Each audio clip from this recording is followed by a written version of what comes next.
babes, we're about to get to the root of what's going on with our relationship with money on a fun adventure with your inner children. Now, this is going to be from a client's perspective.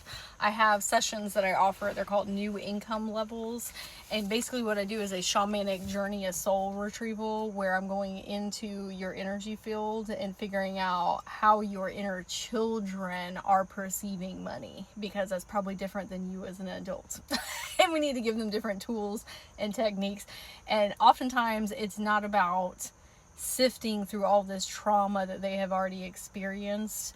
It's more, hey, let's look at this in a different perspective, and can we do it in a really whimsical way? And that can be exactly what they need to help you create forward movement in the here and now. So you're going to want to save this video so you can come back to it later. Even though this is for a client and her inner children, if your inner children have the same root things going on, it's going to help you as well. And it's going to open up the channel lines of communication to your Akashic records, so you can perceive different versions of yourself throughout history. But we'll get into that in a little bit. So when I went into her energy fields, I heard the words alligator stew. I said, what? I said, no. We want to cook stew with an alligator. I said, okay, that sounds delicious. And I'm going to be reading from my notes here. So we all went into a kitchen and put on cooking aprons, and the alligator walked in on its two hind legs like a human would be, and we handed it also an apron. Alligators in shamanism represent finding groundedness through processing your emotions, because they're land and water animals. I said, what do y'all want to cook today? Obviously we're cooking the stew, but what else would y'all like to cook? And they said a strawberry pie. I said, oh, that sounds great. Why did you pick strawberries? Because we could pick anything, blackberries, blueberries, but they picked strawberries. So her higher self told me that strawberries have a significance in her life, either from childhood or adulthood, and maybe for you as well. And that might be some time on your own figuring out what that means to you. But the inner children said strawberries remind us of the sweetness of life. So, okay, since we're talking about money today, do you think the alligator represents money? And they said, yes, with its big smile. You know, when an alligator opens its mouth, it's got all its teeth. I said, the teeth don't scare you, because most people or kids would be scared of an alligator. And they said, just because something has teeth doesn't mean it's going to bite you. Just because something has teeth doesn't mean it's going to bite you. And I said, words of wisdom. I said, how do you think that applies to money? And they said, just because it feels scary doesn't always mean that it is. Just because it feels scary sometimes doesn't mean that it always is. I said, where did you learn that money is scary? Because obviously that was running in her energetic system. We have had some central nervous system reactions throughout childhood and adulthood, and maybe you have too. And her inner child said, I hear it in the way people speak. This is when a carousel appeared and her and I were standing in the middle of it, and we saw all of these people that were walking around the carousel. We were looking at memories of parents, teachers, caregivers, social media, family members, friends, who were all speaking about money in fearful ways. It was causing a lot of anxiety, and she had ingested that over the years. The carousel of memories. I said, oh, let's get off this ride. It's making me nauseous. And so her and I were behind the carousel now, observing it and what was happening. All of these people on the carousel with one another.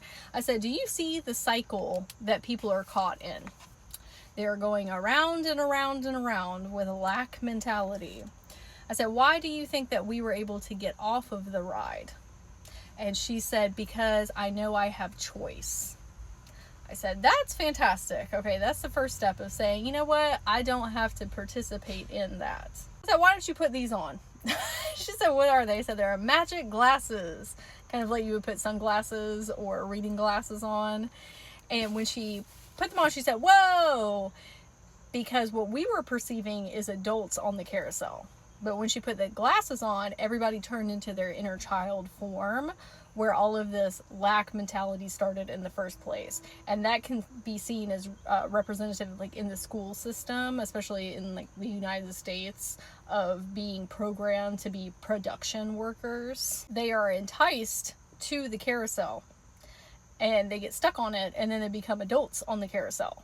And her little girl looked at me and said, why was I able to get off? Obviously she knew because she had choice, but there's something else that's going on there. And I said, because you are a guardian, you are a guide. And this is when she put on these wizardly clothes and had this big staff. And it was really funny because the clothes were like way too big, and it was this massive staff because it was meant to be for an adult, but she was still a child wearing them. And I said, you have experienced this before. You remember. I said, come with me. So we're walking and we come up to a temple. And when we go inside, in the middle of the room, there is a fountain. The fountain of memories. So if you take your finger and you put it in the water, you will be able to see. This is when her and I were taken to ancient Egypt, and we were hiding in this closet. Is what I would say it was. And that was letting me know that there was something ooky spooky scary going on outside of the closet. And I reminded her, hey, I'm here with you. Nothing's gonna happen. We're just looking at memories right now. Okay. We walk out of the closet outside, and what was happening was a lot of oppression via resources. So food and water or shelter being taken from the majority of people. And this is when we were looking at what we would quantify as a past life. I like to call them different timelines. I said, you were a rebellion leader in Egypt. People were hoarding resources, but there wasn't actually a lack of resources. It was an ideology ingrained into society. You helped set this group of people free. So there's a group of like 10 or 15 people that she had been able to help liberate. You were a philosopher of the time. I said, why do you think that you were able to do this back there in Egypt? And she said, because I remembered. I said, yes, this is a part of your genetic makeup. And if you're listening to this, I'm talking to you too. And your inner children. This is part of your genetic makeup. Helping people break out of the oppressive systems of their own mind. In this incarnation, the one that we're currently in, it's money. I mean, food and water and shelter too, but like a big one is money. In the ancient Egypt, not so much money, but more, food and water and things. I said the source has been different across history. The source has been different throughout history. It doesn't matter if it's money, food, seashells, whatever. It literally can be anything and everything, but it's all rooted in a program of lack. So her little girl looked at me and said, well, how do I help people in this lifetime? The one that we're currently in. And I said, well, let's go back to the carousel. So we're standing there looking at it, and I said, first is getting off the carousel. Knowing that you have choice of, I don't want to subscribe to this anymore. Okay, I see this for what it is. The second is seeing the cycle, understanding what is actually happening. That there isn't a lack of resources. That is oppressive ideologies. And we're going to get into how that is manifested into reality. So also understanding that it started in childhood. For me, for her, for you. Okay, this has been a program that has been running for the entirety of our lives. I said, do you see that little girl right there? And we were looking at the carousel, and there was just a young child, and she was walking around kind of looking confused. I said, she's ready to get off the carousel. Let's go help her. So her inner child went to go walk up to this little girl and said, do you want to come have fun with me? And the little girl said, this is fun, looking at the carousel, even though in her soul she knew it wasn't. And her inner child, my client, said, why do you think it's fun? And the little girl said, because all my family and friends are here on the carousel. And that's representative of generational and societal trauma, programming, and environmental circumstances. Everybody kind of experiencing the same thing together. The little girl said, why don't you try my magic glasses on, the ones that we got earlier? And when the little girl put them on and saw everyone on the carousel, she said, why does everyone look so sad and tired? She was not able to perceive that before. She thought everyone was happy, but they really weren't. And my client's inner child said, because they don't know how the ride works. Everyone is focused on external circumstances and lack, i.e. money, perceived money. Okay, remember, it doesn't matter what the resource is, just right now it's money. They don't know how to get off the carousel, so they're stuck. What they need to focus on is their self-concept and focusing within, abundance within. That is how you get off the ride. Then that little girl said, I don't want to go have fun without them, her family members and friends. And my client's inner child said, they aren't ready to get off the ride yet. They think that they are still having fun. What the greater symbolism here is, if we are experiencing a lack, it is a lot easier to focus on external circumstances causing that. Whether that is people or systems or whatever it is. And I'm not saying that's not real, but if you stay in that patterning loop, you'll be there forever. There is a way to exit the ride, but you've got to go on an internal system restructure in order to interact with reality differently and get out of those places and spaces. Like it's not going to serve you to focus on external circumstances. And I'm not saying that's you, because we're going to talk about how this is actually affecting other people out in reality. You know that. You know how it works. So my client's inner child said, do you know what would really help them, the people on the carousel? You going and having fun and then coming back and showing them what real fun is. And the little girl said, well, how do I do that? And she said, loving yourself, taking care of yourself, resting, relaxing, following your dreams and heart's desires, expressing yourself, and doing things you enjoy. When you show them that it is possible, the people on the carousel, you will help them start on a new adventure too. Then they will go out and do that for others. And her higher self came in and said, a way to take this farther is stepping outside of the norm, homogenized reality where everybody's just doing the same thing, giving yourself permission to be wildly successful so you can come back and help others. We are not on the carousel anymore.